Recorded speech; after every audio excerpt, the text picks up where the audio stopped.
ابن باديس أشهر شخصية إصلاحية جزائرية، وجنازته فاقت 20,000 مشارك. ولد عبد الحميد بن باديس في 4 من شهر كانون الأول ديسمبر عام 1889 في الجزائر، وكان والده محمد مصطفى متحدرا من سلالة بربرية ومالكا كبيرا للأراضي في المنطقة، وشغل مناصب عليا في الإدارة الاستعمارية الفرنسية.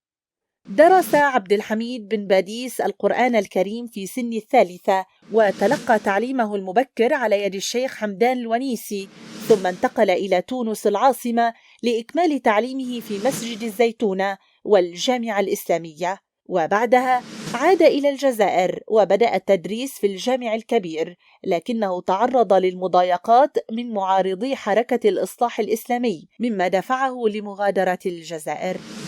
أسس ابن باديس عام 1925 صحيفة الناقد لتعزيز التجديد الداخلي للإسلام وحمايته من الهجوم، وبعد إقفالها في نفس العام أنشأ صحيفة الشهاب الشهرية التي أصبحت منصة للتفكير الإصلاحي في الجزائر. وفي أيار مايو من عام 1931 أسس ابن باديس اتحاد العلماء المسلمين الجزائريين وتولى رئاسته، ثم منع عام 1933 من نشر الفتاوى وإلقاء الخطب في المساجد الرسمية.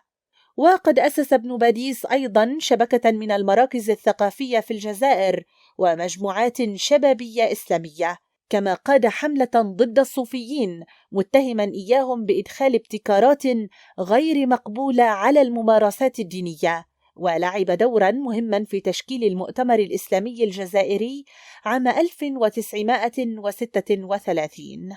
وقد شغف ابن باديس بالشعر، فكتب قصيدته اشهدي يا سما وقصيدة شعب الجزائر مسلم. وبعد هذه المسيرة الإصلاحية الحافلة في الجزائر، توفي ابن باديس في 16 من شهر نيسان أبريل عام 1940، ووري الثرى وسط حشد شعبي من المعزين بلغ 20,000 مشارك.